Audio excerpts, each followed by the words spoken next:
up guys, welcome to Cooking with Chris, and today we're gonna be cooking ourselves something a little bit crazy. Now as you guys may or may not know, vegans like some weird food, and today we're gonna turn some cauliflower into some pizza crust. Not only is this pizza crust vegan, it's also grain-free and taste-free. Wait. The three main ingredients for this is the cauliflower, oat flour, and almond meal. Cauliflower is we're just going to chop up our cauliflower, stick it in the blender or the food processor, chop it up until it's nice and thin.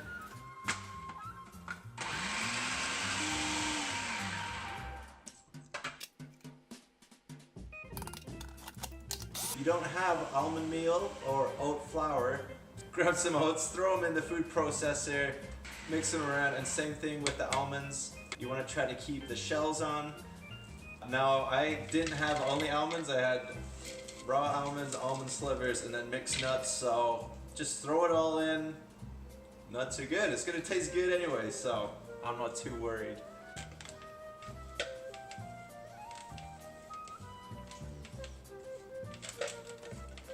You're going to do 3.5 cups of the cauliflower, a cup of the oat flour, and a cup of the almond meal. Mix it all together. Put in a chia egg. What the heck is a chia egg?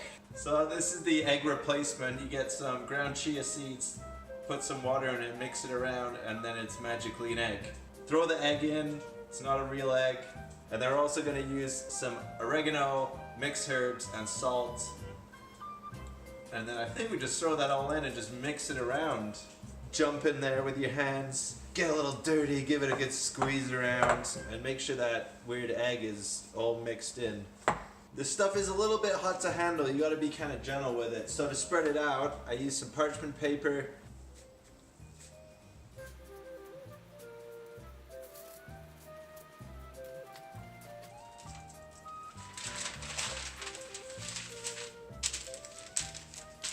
Didn't have a rolling pin, so I grabbed a wine bottle and use that as a rolling pin.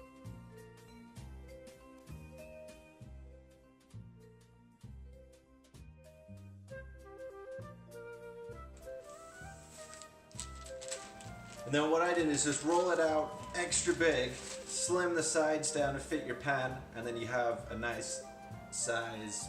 And then we're going to cook the crust before we put the toppings on. So the crust just needs a little bit of time to heal up together. It's kind of like a clay pot. You got to throw it in the kiln for about 20 minutes on 400 degrees. Flip it over. So you actually want to turn it over. This is the real hard part you got to be careful with when you're turning it. I don't have any footage because my camera ran out of batteries. Be gentle with the flip. And then cook it on the other side for about 15 minutes as well. For the tomato sauce, I just used tomato paste, tomato sauce, oregano, and a bit of garlic. Mix that all together, maybe some pepper in there. And then just threw loads of veggies on, chucked it in the oven, and now I'm just waiting. Hungry. Ooh. Oh man, it looks almost ready to eat. Ooh. A few more minutes in the oven. I think it's gonna be good.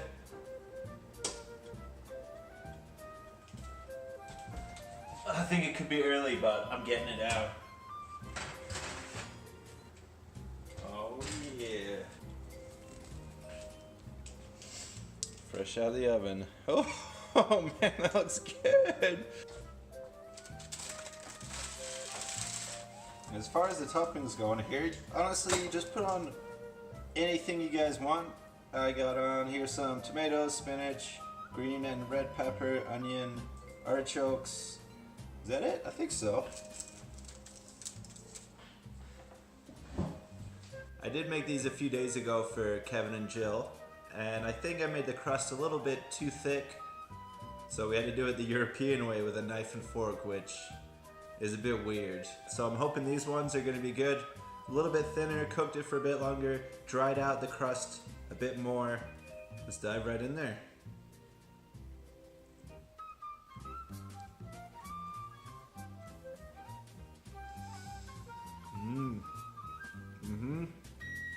Crust held together really, really well. It's maybe like, oh yeah, can you see that bottom of that? That is just brown goodness.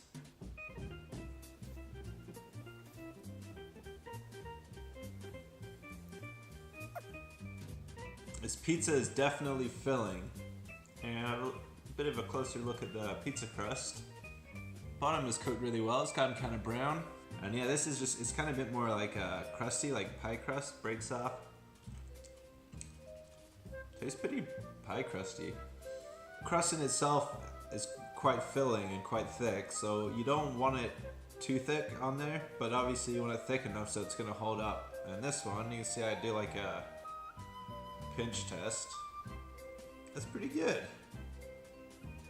It's got some cohesiveness, it's got some hold in there. Yeah, it doesn't feel like it's gonna break off. If you're celiac or yeah, you just want to cut down your wheat, it's definitely a good alternative. It's made out of cauliflower. So weird. Well guys, I hope you enjoyed this little trip down wacky foods that vegans eat. Who would have thought you could take a cauliflower and make it into a pizza?